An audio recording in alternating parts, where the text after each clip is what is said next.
The threat and the vision of three Iranians in court uh, who have been plotting against our country should make us sit up and pay attention. The invisible front lines that now traverse our high streets, broadcast studios, seaports, server farms.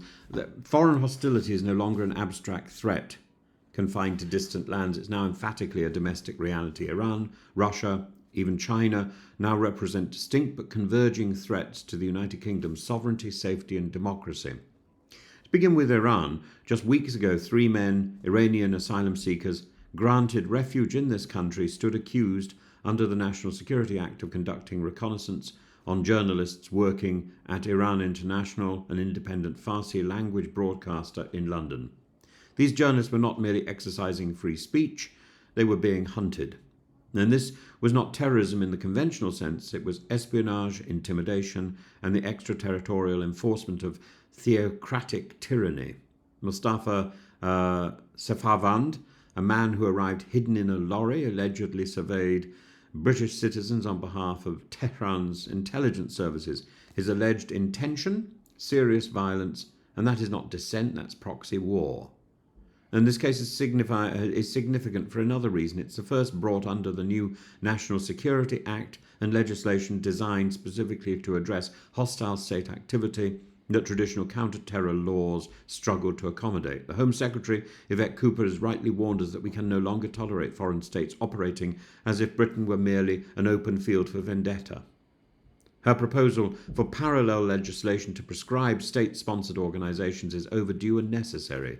If Iran represents a dagger in the shadows, Russia is engaged in a slow-grinding hybrid war that seeks to undermine the UK's infrastructure, information integrity and global alliances. Russian sensors have reportedly been found near UK's nuclear submarine routes, an unsubtle hint at Moscow's capacity for sabotage.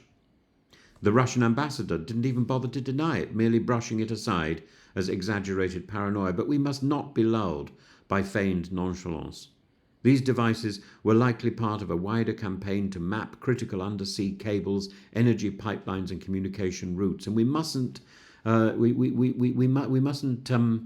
be idle during this period. We must situate this within a broader global context. Russia has shifted to a war economy, devoting 1/3 of its budget to defence in 2025. It uses the Northern Sea route to bypass sanctions and continues to rehearse naval provocations in the Greenland-Iceland-UK gap.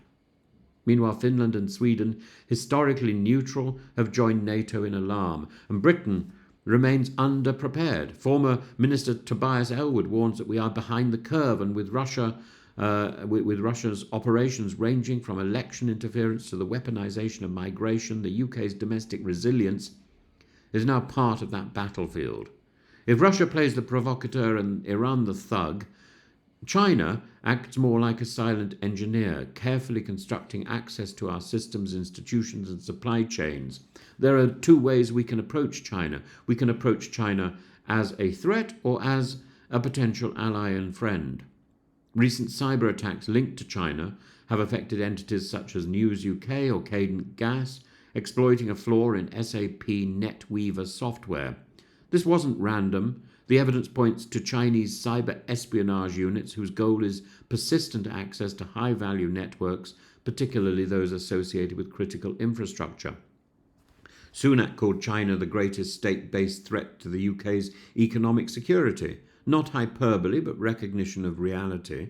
And yet the Chinese embassy in London continues to peddle denials and accuse Britain of political manipulation.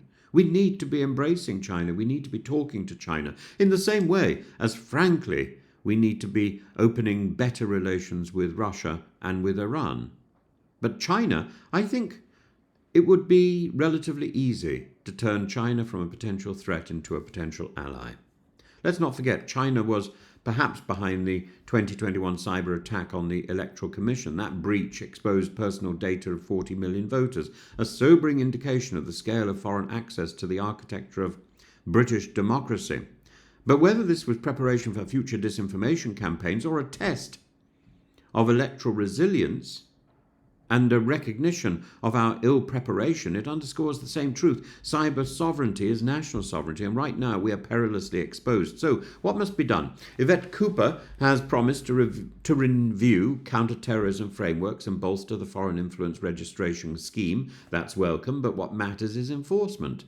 And more profoundly, the UK must reassess how it grants asylum and leave to remain. And the cases of Sefavand, Manesh and Nouri reveal a system vulnerable to manipulation. We're not talking about ordinary migrants, but embedded agents, wolves granted sanctuary in the sheepfold. This mustn't become a partisan tug of war, whether Labour or Conservative. The stakes are the same. Britain must strengthen its counterintelligence operations, invest in cyber defence, and forge stronger alliances with democratic nations under similar assault. We must remember that deterrence is not simply military, it's legal, digital, and political. We face a world in which autocratic regimes do not recognise borders, norms, or consent. They do not need to invade with tanks if they can intimidate journalists, infiltrate servers, and quietly sabotage our infrastructure. Our greatest mistake would be to confuse quiet with peace, and the silence before a cyber breach, a power outage, or an assassination attempt is not calm, it's a warning. And the question we must now ask is simple: are we prepared to listen?